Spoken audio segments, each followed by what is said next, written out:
Bien, nosotros estamos en este momento comprometidos con uno de los movimientos de estéticos más bellos que se puedan siquiera uno imaginar.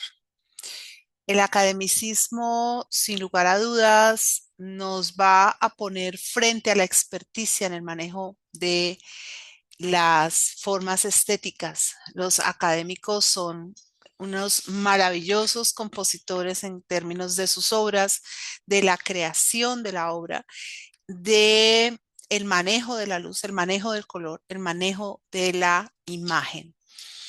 Son pintores a veces menos conocidos por una razón fundamental, y es que el academicismo en todo su ser impecable tiene un único hierro, una única falla, y es que precisamente sus obras llegan a ser a veces tan perfectas que no dan espacio a muchos comentarios. O sea, las obras académicas son más obras para la contemplación, para el deleite, para el goce estético, para que nos sentemos frente a ellas y veamos esos elementos que tienen y que nos van envolviendo y que nos van sumergiendo en un horizonte de belleza, pero es complicado poder a veces ahondar en un discurso más allá de lo que estamos viendo.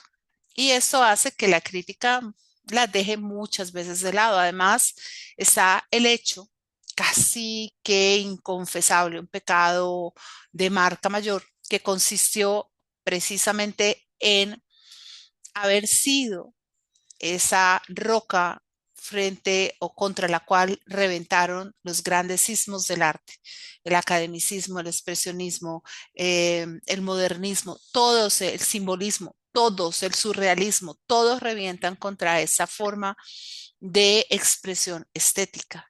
El academicismo surge en un momento en el que la fotografía ya se está desarrollando, pero todavía está limitada, o sea, todavía no alcanza los niveles que va a tener mucho más adelante. El dominio del color, el dominio de la luz, del enfoque, de la precisión, de la nitidez.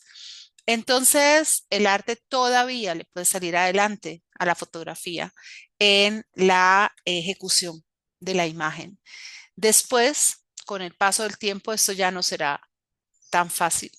Y la fotografía tendrá que ingeniarse la manera de constituirse en un lenguaje estético y artístico distinto de la simple plasmación de la realidad.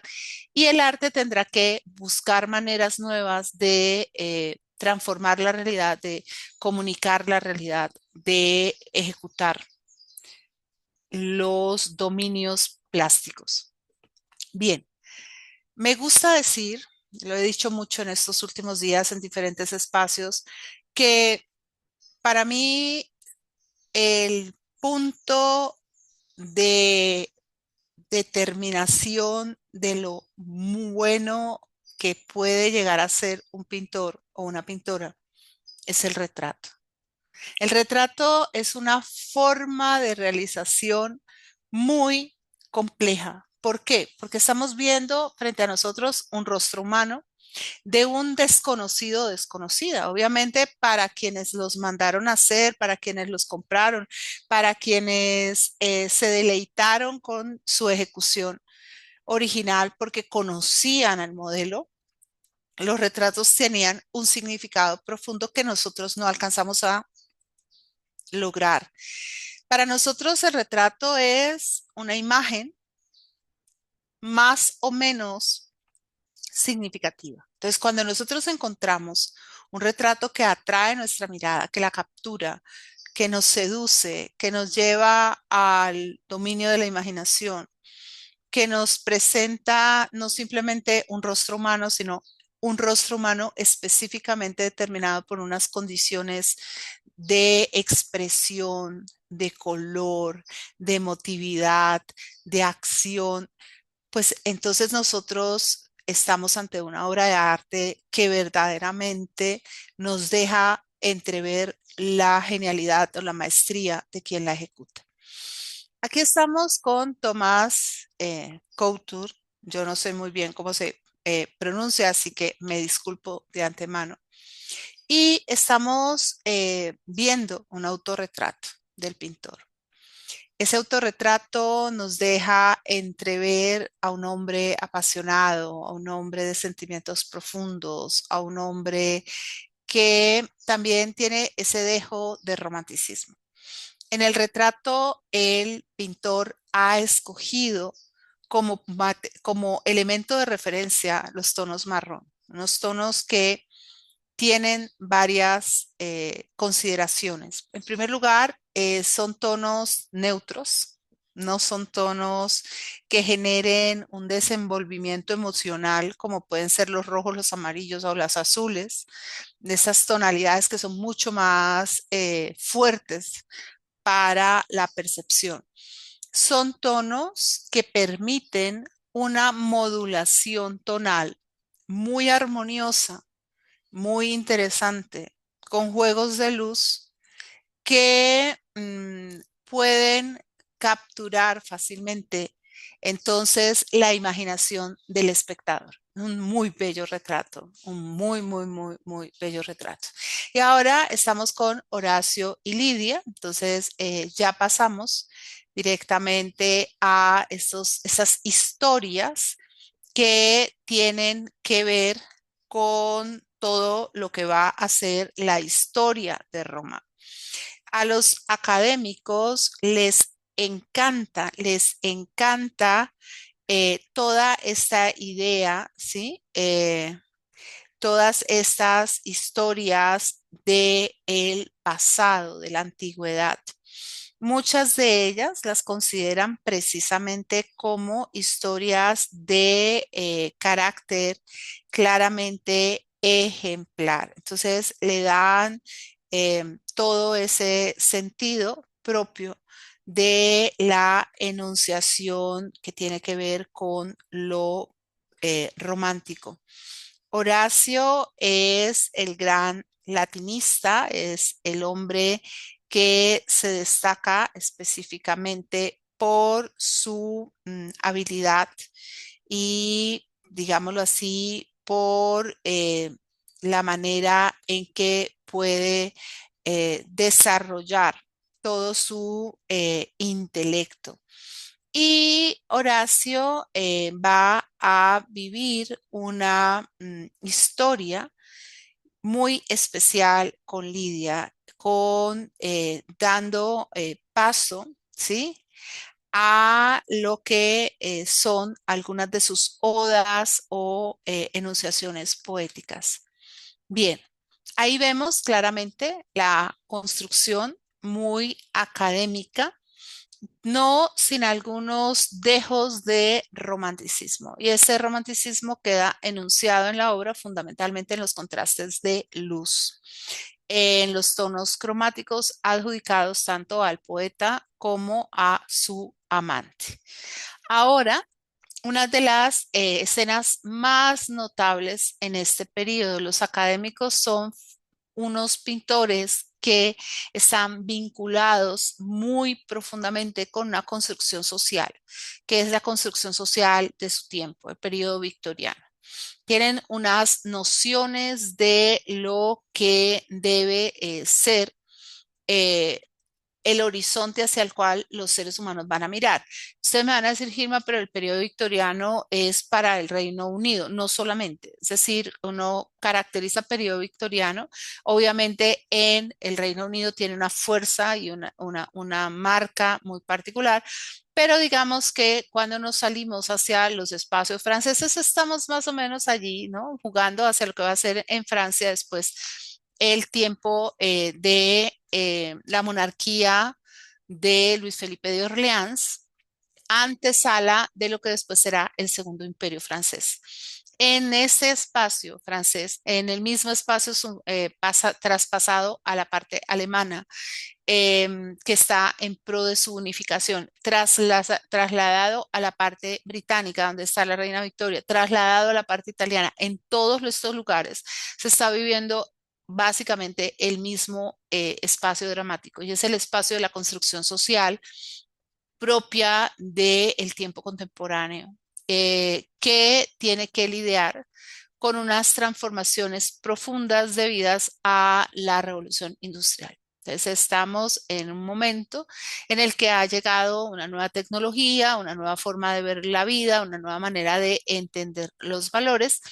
Y Roma, especialmente para los franceses, es un elemento que marca un norte, ya que todo el proceso revolucionario y pues, posteriores marcas de imperio y demás se orientan muy en torno también a lo que es esta cultura romana, sobre todo a lo que fue el imperio romano. Y uno de los temas que con mayor fuerza se va a trabajar es justamente este que tiene que ver con la decadencia del imperio.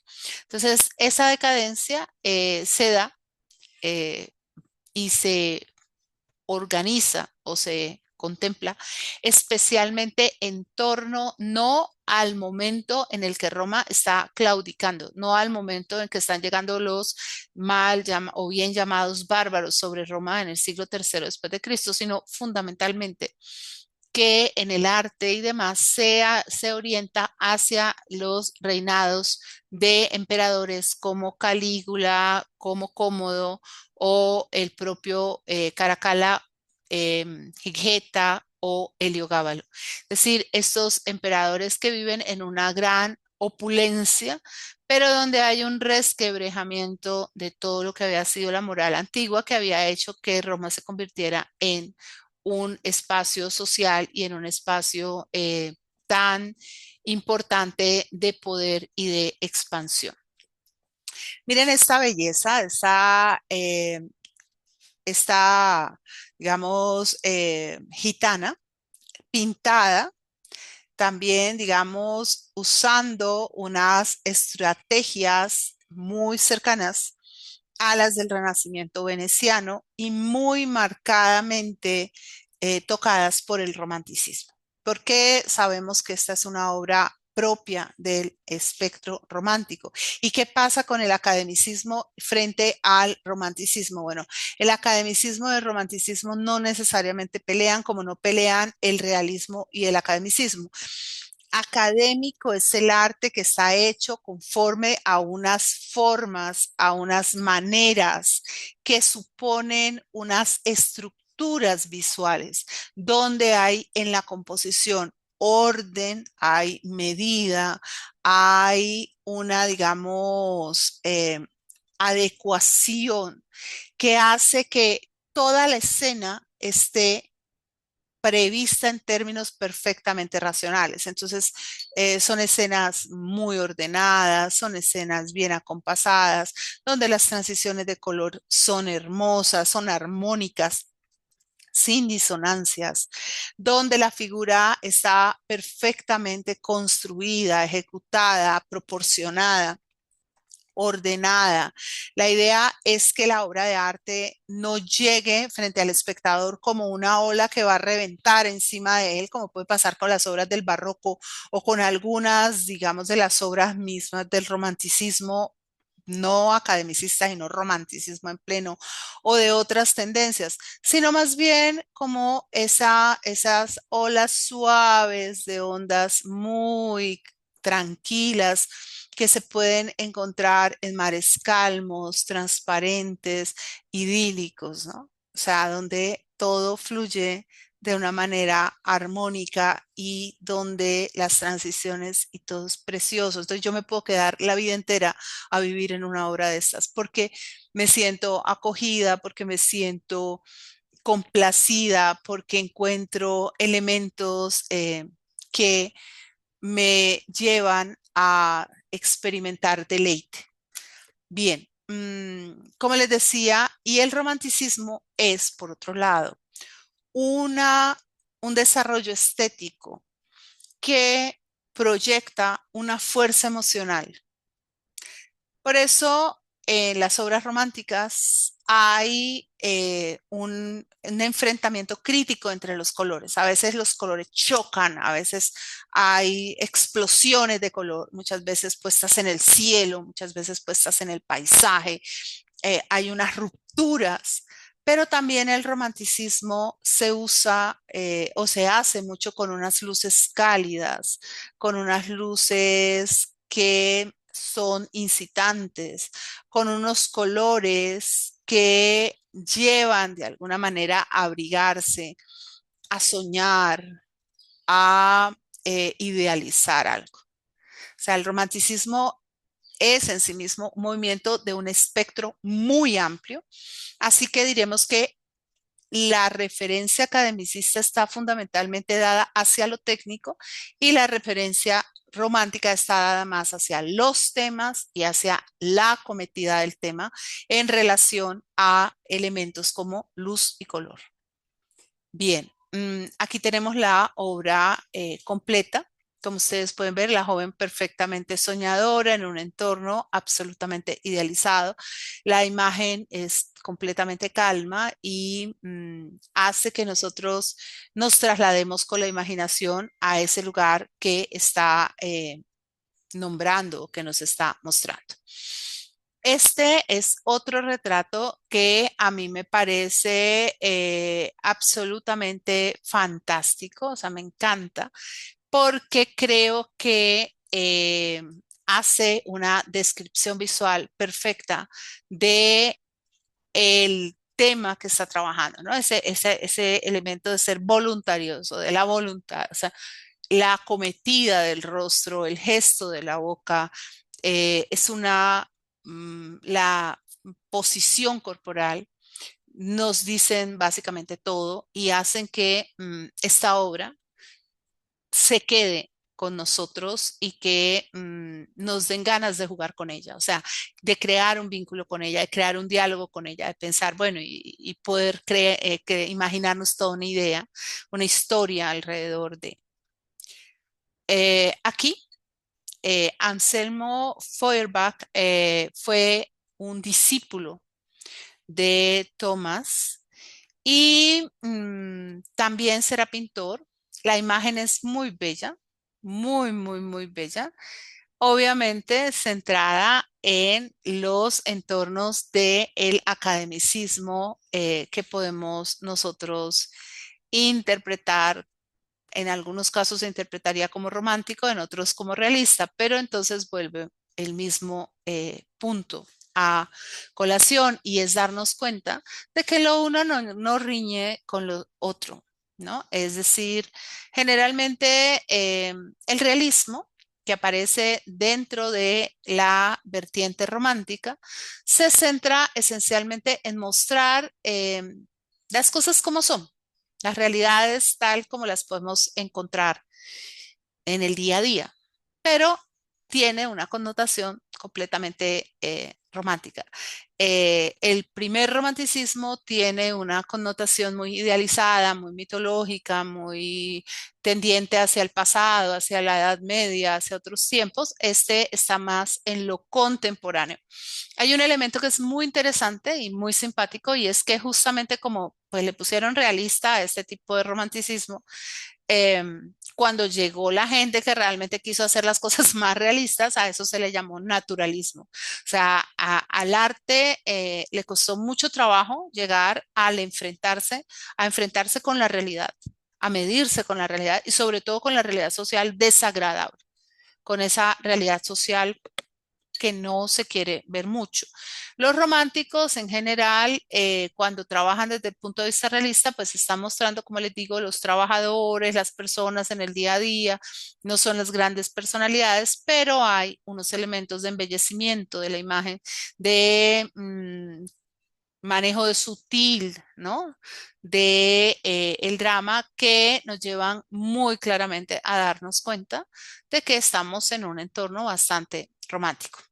Seguimos con el retrato de una dama. Igualmente, este hombre es un retratista absolutamente genial. Entonces, pues difícilmente nosotros vamos, digamos, a encontrar que este tipo de obras trabajadas por él puedan tener fallos.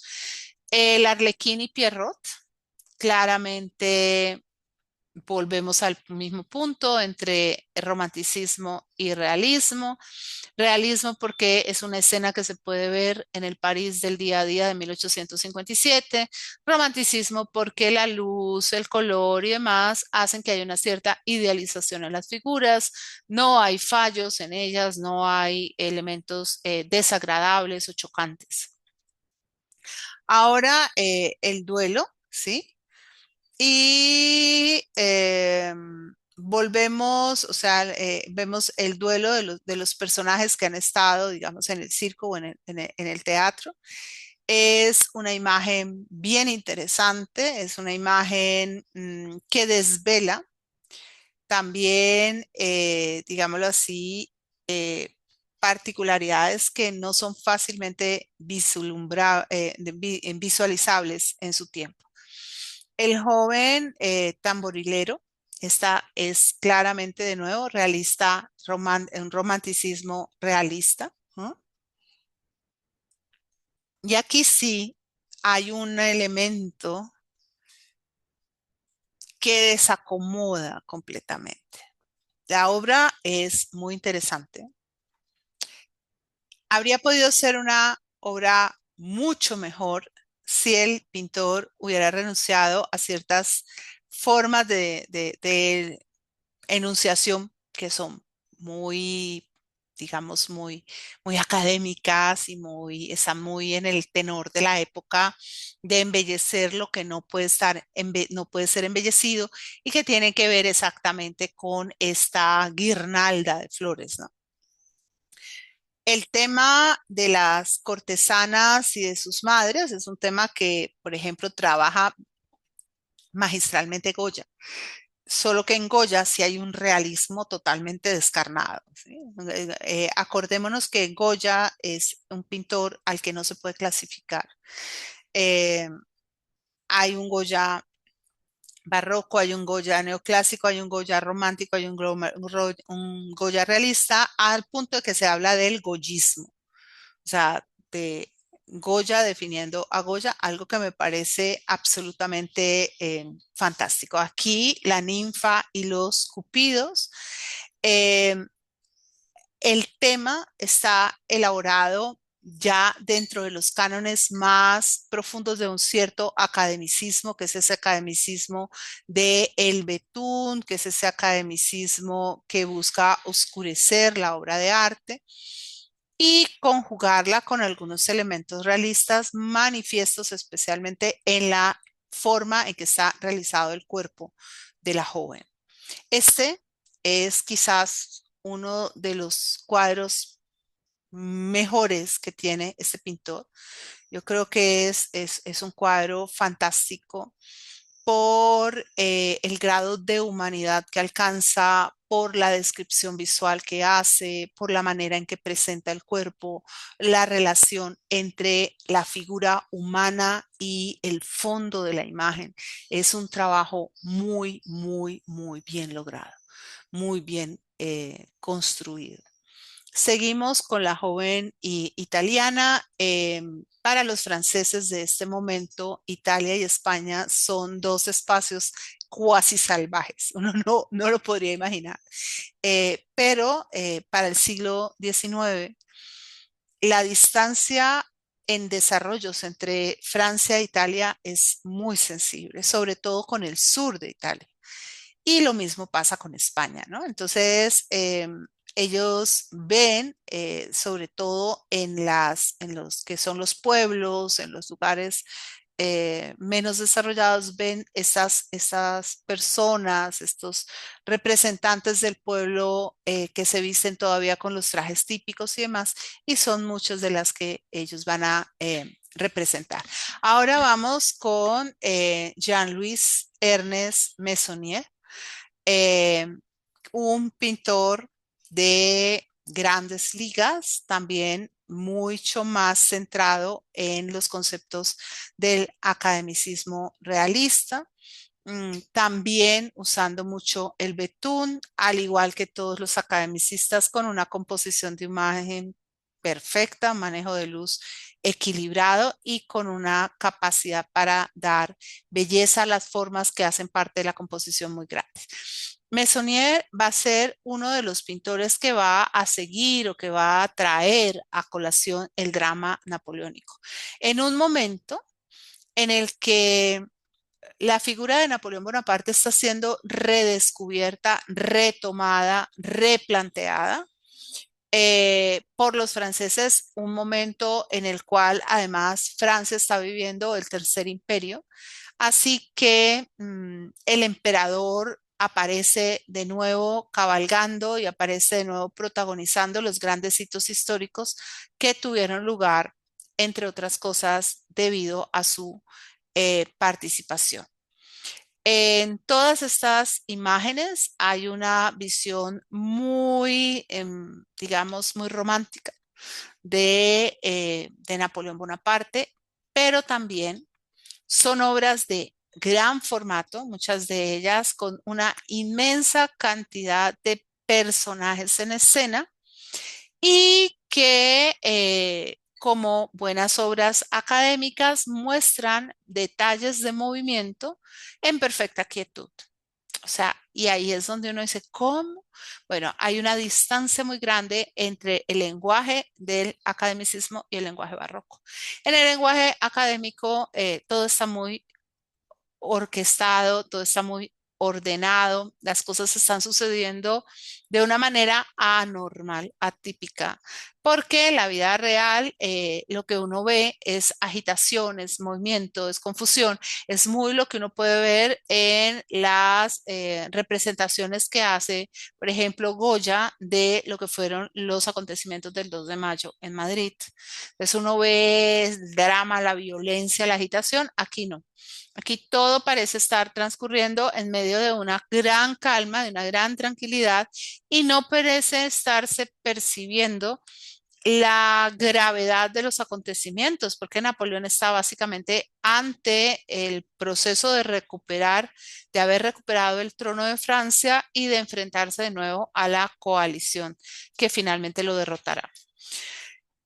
Alexander Cabanel, o sea, él trabaja mucho eh, va a trabajar muchísimo todo lo que tiene que ver con la transposición temporal. En este caso, vemos a uno de los famosos mosqueteros del rey. El trabajo es bellísimo, el manejo de color precioso, trabajado a la perfección, los contrastes muy bien logrados, el dominio de la luz total y absoluto. Y podemos ver en esta obra, así como en esta del emperador, que hay una imprimatura particularmente clara. Eso quiere decir que la tela sobre la que se ha trabajado se ha preparado muy bien, muy blanca, para lograr estos efectos de luz, ¿sí? Para que la luz emerja del cuadro de la manera en que lo hace con una notable naturalidad.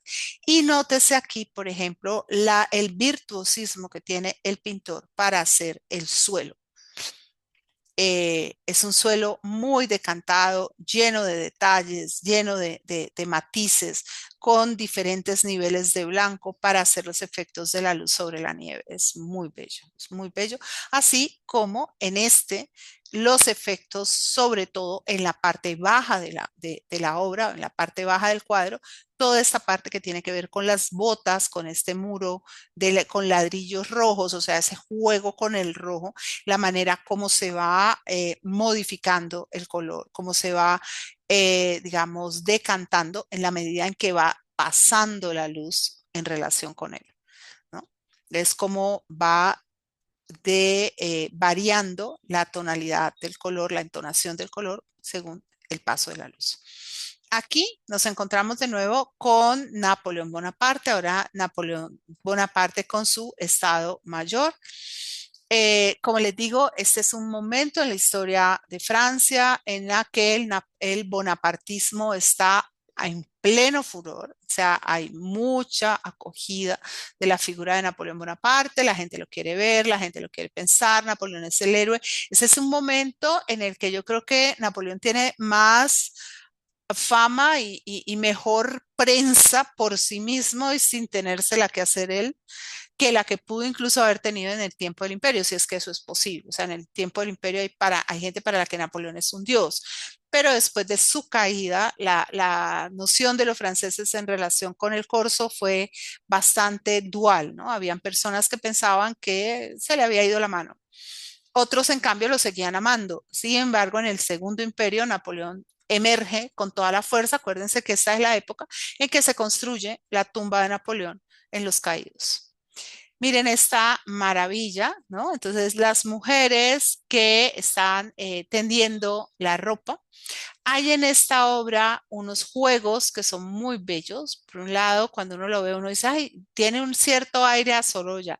Sí, tiene un cierto aire. O sea, una apuesta por unos colores mucho más claros, por una luz mucho más efectista. No es la luz natural, es una luz que supera la luz natural, así como la usan los prerrafaelitas, pues los academicistas también lo hacen esos, a veces esos préstamos, y tiene casi que un movimiento que se va aproximando a lo que van a hacer los impresionistas, es decir, a centrarse más en el juego de la luz que en la determinación del escenario o de las formas.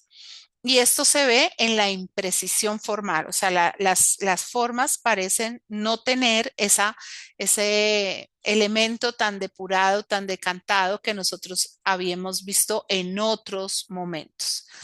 Y aquí, por ejemplo, se ve, o sea, estamos en un camino que después vamos a ver de nuevo transitar a los impresionistas y a los postimpresionistas, o sea, y muy especialmente Soraya, esa noción de luz, de escena, de disfrute del lugar, de un poco del aquí, un poco de la ahora, un poco del paisaje.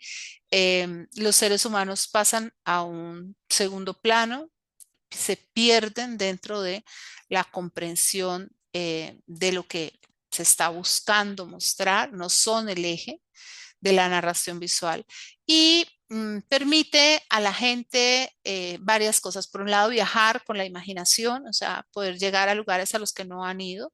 Y por el otro lado, recordar o revivir espacios donde sí han llegado en algún momento a estar. La obra preciosa, o sea, absolutamente encantadora, ¿no? Totalmente encantadora. Me dan un minutito, voy a parar, ya vengo. 2 minutos y ya